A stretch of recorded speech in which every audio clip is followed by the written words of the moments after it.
So anytime you have people self-inserting themselves into entertainment, you have the example such as Velma when it comes to Mindy Kaling. So Mindy Kaling is the person who basically kind of came up with this whole Velma series for the most part, and she has self-inserted herself into Velma and she voices the new Velma that everybody dislikes. Now, with people like her, even though the show is failing in every which way imaginable, they want to go on a complete PR stunt and post on Twitter nonstop about how people are loving it. People are so excited that she's an icon. Yes, Mindy Kaling just recently claimed that Velma, the Velma that everybody dislikes, is an icon for young gay women as she constantly tries to promote the series from HBO Max.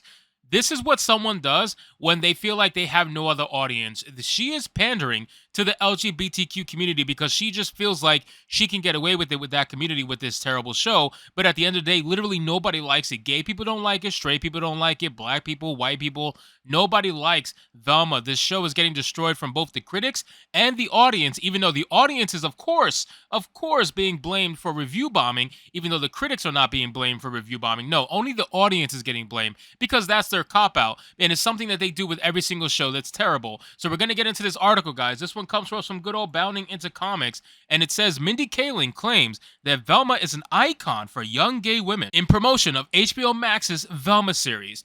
That HBO Max's Velma series does not stick to the precedent of the source material when adapting Scooby-Doo is cut and dry at this point. However, the animated show star Mindy Kaling and her producers believe that they are honoring the old Hanna-Barbera cartoon through the sundry changes they made to everything, to which viewers are saying in a word, jinkies. Now, the hilarious thing is, how can you even remotely say that this show is anywhere close to the source material? I don't even think that this is something that you should run with. Like, you should just come out and say it's completely different. Like, I don't even know why you even adapted the Scooby-Doo name. Like, why did you adapt the Velma name? What was the point of that? What was honestly the point? You obviously hate the IP. You hate the fans. You hate the people who you're creating entertainment for. So what is the point of you adapting this IP? There's no point. You should have just went with something original. But let's be real. You have no faith in what you would have created. So you think that because you didn't have any faith in it and you knew if you created something original, nobody would watch it. I mean, literally nobody. Like right now, you have people hating on this show to the point where nobody wants to watch it.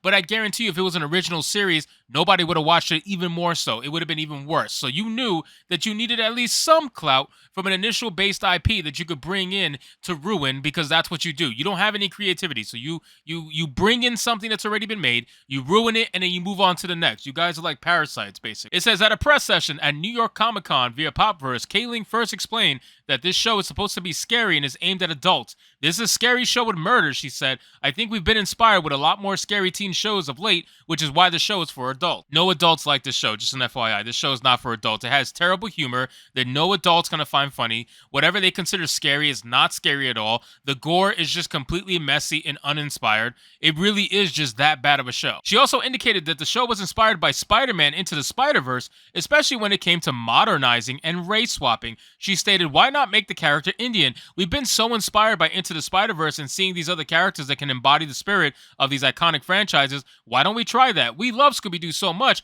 and we're gonna honor it. So you honored it by not even using Scooby-Doo at all.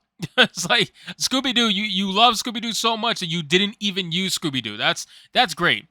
Kaylin went on to reveal why she decided to make Velma Indian. I love this opportunity I have now to be able to have representation of modern Indian American teens. She continued, there is not a lot of representation of Indian American girls in 60s, 70s, 80s, and 90s animation, and so what I loved about that character, she's the closest to what I can see. Smart, A student, thick glasses that are always falling off, and skeptical. She has a lot of these amazing qualities, so as a kid watching the reruns of the original Scooby-Doo, I felt like, man, I really identify with this character. I love that she exists. She's not like traditionally gorgeous or anything. She just helps the gang because she's so smart. Kaylin explained, whoa, wait, time.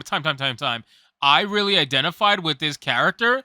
How is that possible? Because to my knowledge, the people who think like Mindy Kaling, I believe, correct me if I'm wrong, guys, in the comments down below, but I'm pretty sure that all these hardcore progressives say that it's impossible for people to identify with these characters unless they look exactly like them. So I can understand how you would say you can identify with the new Indian race-swapped version of Velma that you created now, but how did you identify with the white Velma? How did you identify with that one? She was hardcore white girl. She was a hardcore white nerdy girl. How did you identify with that? I'm confused. The logic is just not, it's not sticking with me here. I feel like something's missing. You know what I mean?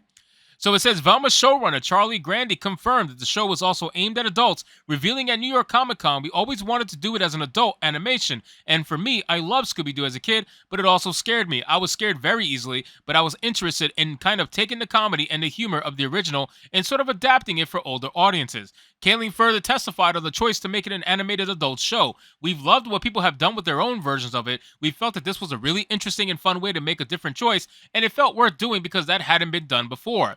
Specifically addressing all the race swapping done in the show, Grandy said the whiteness of the characters didn't feel integral to them, except Fred. Fred just felt like a very white person. I wonder why that is.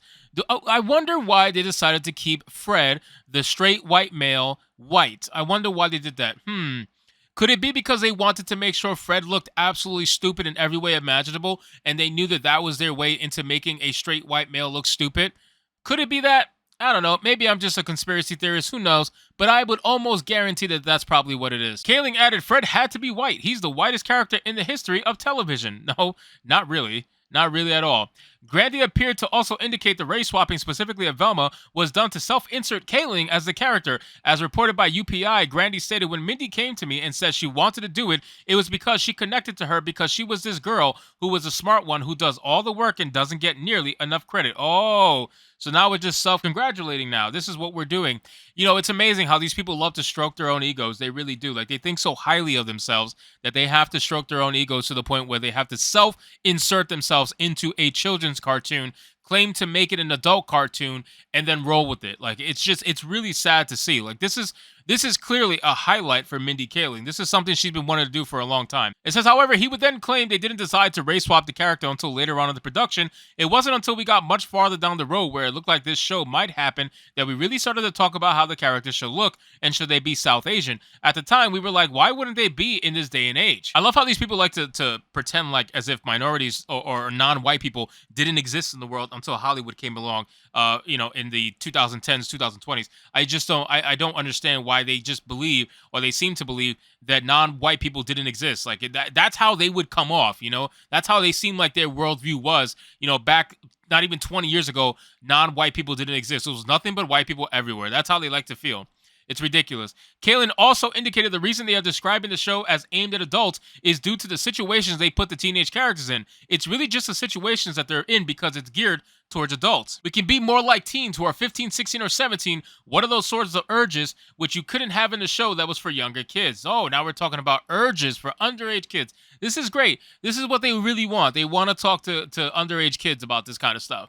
It says, to that end, Kaling claimed that Velma's an icon for gay women. Velma's self-discovery is a really big part of this series. We don't want to ignore that she's an icon for young gay women, and I think that's really interesting. Her figuring it out is a big part of the show and why it's really fun to do. Kaling went on to indicate she's received significant support from Warner Brothers to push this on Velma. Not everyone would necessarily feel comfortable doing this, and we feel so lucky that Warner Brothers Animation was open to this. Finally, Grandy revealed that one of the goals of the show is to provide origins to a number of iconic phrases and even the names of the characters. He said the fun of the show has really been taking the iconic pieces, either the sayings or the sweater, and trying to give origins to all of those, imbue them with meaning. He explained, why does Velma say Jinkies? That's a big thing that we wanted to lean into. Same with all the characters. We call him Norval in our series. Well, when does he become Shaggy? That's one of the real appealing things of doing this project.